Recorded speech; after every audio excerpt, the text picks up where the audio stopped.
पश्चिम बंगाल में मुसलमानों को रेडिकल किया गया है। यहाँ पर इतना ज़्यादा उनको डराया गया है, जिस प्रकार से बचपन में हमारी माँ बोलती थी, हमारे बड़े बुजुर्ग बोलते थे कि उधर मत जाना, उधर भूत है, उस कमरे में मत जाना, उस खंडर में मत जाना, भूत है। लेकिन बड़े होकर हम लोग देखते हैं वहाँ पर कुछ भी नहीं है, ऐसा कुछ था ही नहीं। इसी प्रकार से भाजपा के बारे में कहते हैं भाजपा की तरफ मत जाना, भाजपा की तरफ मत जाना, और भाजपा के डर से उन लोगों को एक करके अपना वोट बैंक जो है बनाने का ये काम करते हैं। ममता बनर्जी पहले तो बीजेपी को ही सांप्रदायिक पार्टी बोलती है, कहती है कि यहाँ पर बीजेपी आ गई तो मुसलमान खतरे में जाएंगे। उसके बाद ममता बनर्जी आज ये बात बोल देती है कि अब मुसलमानों को एक होने का टाइम हो चुका है। इस पर इलेक्शन कमीशन ने भी उनको नोटिस दिया, उनसे जवाब मांगे। क्या कहेंगे, किस तरीके से देखते हैं? देखिए, ममता बनर्जी ने जो बात कह रही है कि मुसलमानों को एक हो जाना चाहिए। हाँ। ये जो लाइन है, हाँ। ये लाइन से हम लोग पहले से वाकिफ़ है, हाँ। हमको पता है, हाँ। उनका जो काम करने का जो तरीका है वो वाकई में सिर्फ और सिर्फ for the Muslim by the Muslim, बस उन मुसलमानों के लिए ही समर्पित है। हाँ। इसलिए हम लोगों ने बाद में हमने कहा भी कि ये माँ माटी मानुस की सरकार नहीं है, माँ माटी मुसलमान की सरकार है। हाँ। ममता बनर्जी की। हाँ। ममता बनर्जी ने जिस प्रकार से अतीत में भी जो काम किया है, आप देख लीजिए, सांप्रदायिकता के नाम पे वो भाजपा को गाली देती हैं। हाँ। लेकिन यही ममता बनर्जी है जिनके शासन में धूलागढ़ में दंगे हुए। हाँ। और उनका एक विधायक जो है, जिसका नाम गुलशन मल्लिक है, गुलशन मल्लिक के नेतृत्व में वहाँ पे दंगा हुआ, जिसमें बाहर से लोग आए पेट्रोल लेकर और बम और पिस्तौल लेकर, और बंगाली हिंदू परिवारों में जाकर, चाहे वो तृणमूल कांग्रेस करने वाले हो, चाहे सीपीएम के हो या फिर कांग्रेस के हो, सभी राजनीतिक पार्टी के हो, कोई भी राजनीतिक पार्टी के व्यक्ति हो, उनके घर में जाकर उन्होंने आग लगाया, लूटपाट की, महिलाओं का संग दुर्व्यवहार किया। ये धूलागढ़ में दंगे के वक्त हमने देखा है। गुलशन मल्लिक के ऊपर में कोई कार्रवाई नहीं हुई, लेकिन जब सुधीर चौधरी जी न्यूज के जो एडिटर है, चीफ एडिटर, जब उन्होंने इसके बारे में जब रिपोर्टिंग की तो उनके ऊपर में केस कर दिया गया। तो इसके बाद में हमने कालियाचक में देखा कि किस प्रकार से शांति दूतों ने किस प्रकार से एक बयान के वजह से, एक तथाकथित कमलेश तिवारी जी के बयान के वजह से, उन्होंने कालियाचक में किस प्रकार से 2 लाख लोगों की भीड़ इकट्ठा होती है और वहां पे प्रशासन चुपचाप रहती है। प्रशासन के आंखों के सामने में हिंदुओं की मंदिरों को तोड़ा जाता है, पैसा लूट किया जाता है, घर में आग लगाई जाती है। तो ये भीड़ जो है मोबिलाइज होती है और पुलिस प्रशासन खड़ी रहती है। जो ममता बनर्जी मुसलमानों को अब एक करने की बात बोल रही है कि एक हो जाना चाहिए, क्या ये ममता बनर्जी ने, टीएमसी सरकार ने, इन ममता बनर्जी ने क्या मुसलमानों के लिए कुछ किया है या फिर सिर्फ भटकाने का काम किया, भटकाने और भड़काने का काम किया? देखिए, ममता बनर्जी ने कहा था चुनाव के पहले खेला होवे। ये खेला होवे का मतलब पता है क्या है? ममता बनर्जी फुटबॉल समझती है यहाँ के लोगों को, और मुसलमानों को तो ज्यादा उनके करीबी हैं। वो फुटबॉल समझती है मुसलमानों को सिर्फ मार कर पांव से गोल किया है। मुसलमानों के लिए कुछ भी नहीं किया है। मुसलमानों के लिए अगर कुछ किया है, मैं तो मुसलमान और हिंदू मानता ही नहीं हूँ। मैं मानता हूँ कि ये इस देश की 1.25 करोड़ जो जनता है, पश्चिम बंगाल हो या फिर इस देश का कोई भी नागरिक हो, उसको सारी सुविधाएं मिलनी चाहिए। और इस चीज को चरितार्थ अगर किसी ने किया है तो भारतीय जनता पार्टी के प्रधानमंत्री ने किया है, जिन्होंने लॉकडाउन के समय भी 500 रुपए हर महीने 3 महीने तक दिया।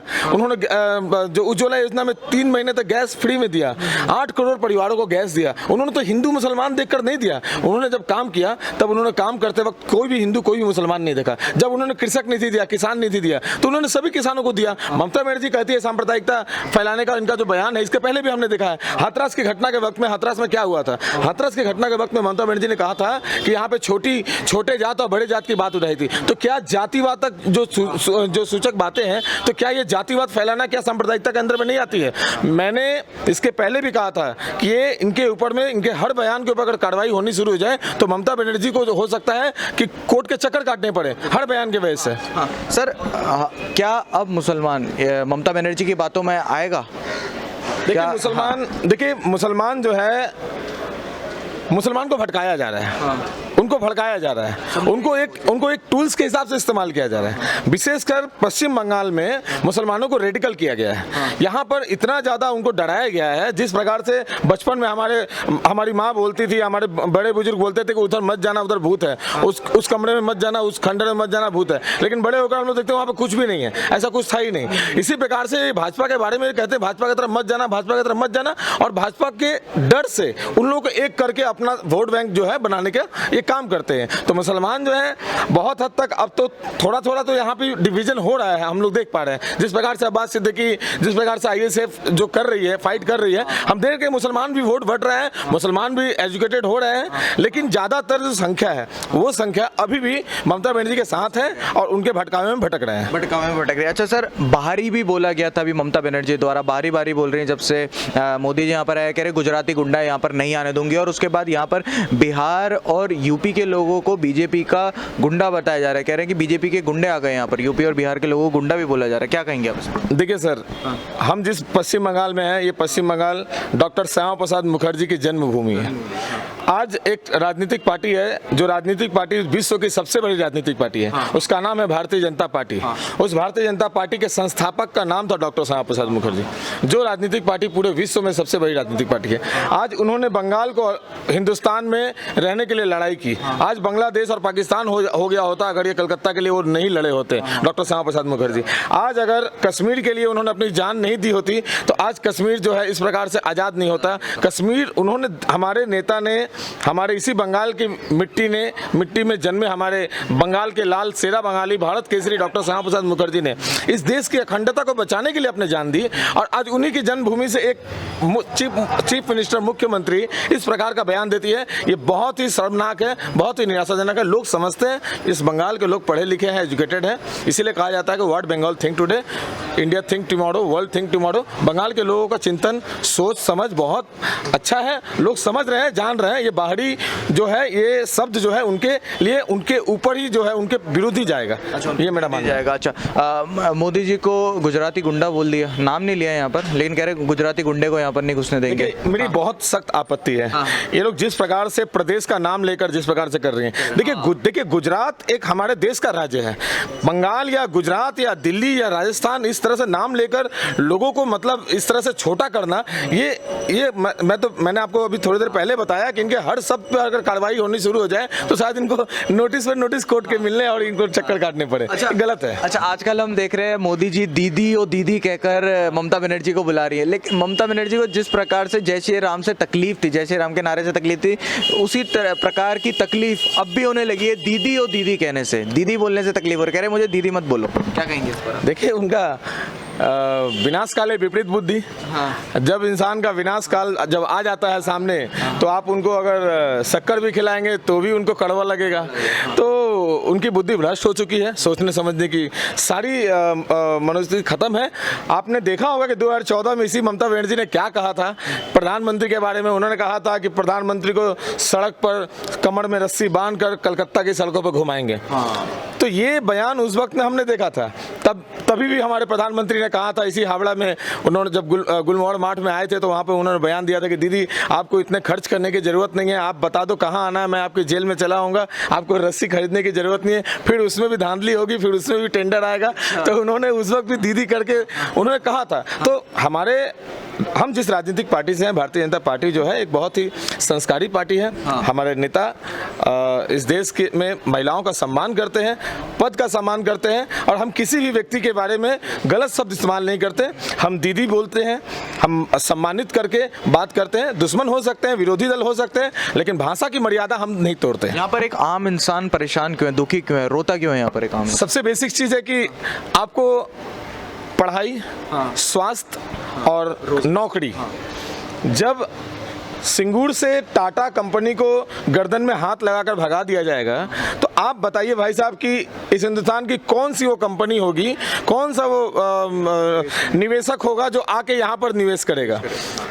क्योंकि आपने माहौल ही खराब कर दिया। आज अगर कारखाने नहीं होंगे तो फिर यहाँ पर रोजगार कैसे होगा, यहाँ पर नौकरियाँ कैसे आएंगी? आज सिर्फ और सिर्फ चाय बेचना, चॉप शिल्प हो, और यहाँ पे जो हमारे यंग लड़के हैं बंगाल में, कलकत्ता में, सारा दिन बैठकर ताश खेलना है। माफ़ी चाहूँगा, मैं किसी को छोटा नहीं करना चाहता हूँ, लेकिन ये आज की स्थिति बन गई है कि लोग कैरम बोर्ड खेल रहे हैं। यंग लड़के जवान है, नौकरी नहीं है, काम नहीं है, सुबह उठते हैं, बाहर निकल के क्लबों में बैठकर कैरम बोर्ड खेल रहे हैं, ताश खेल रहे हैं। यही बच गया है, कुछ नहीं है। आज तोलाबाजी करने के लिए छोड़ दिया है।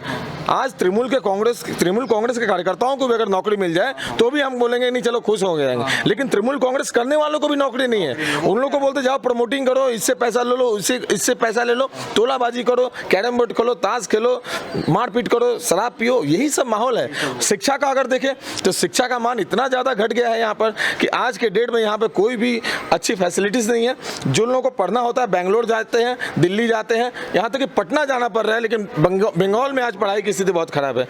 तीसरी तरफ अगर देखें स्वास्थ्य की व्यवस्था, सिर्फ और सिर्फ हॉस्पिटल्स को रंग किया गया है बाहर से, हेल्थ स्टाफ नहीं है। आप अगर जाते हैं, आप किसी भी हॉस्पिटल में एक बार आप अपना कैमरा लेके चले जाइए, वहाँ देखिए कि कितना रिक्वायरमेंट है वर्क का। वहाँ पे लोगों को हेल्थ स्टाफ कोई स्ट्रेचर नहीं पकड़ता है। अगर किसी को अगर चोट लगी है तो शायद भगवान ही जानता कि उसको कौन लेके जाएगा, धक्का देके ठेल के कौन लेके जाएगा। कहीं कुछ सुविधा नहीं है, कोई भी आदमी वहाँ पे ट्रीटमेंट नहीं मिल रहा है, बेड नहीं मिलता है, डॉक्टर्स नहीं है। तो स्वास्थ्य की व्यवस्था इतनी ज़्यादा खराब है कि हम आपको बयान नहीं कर सकते।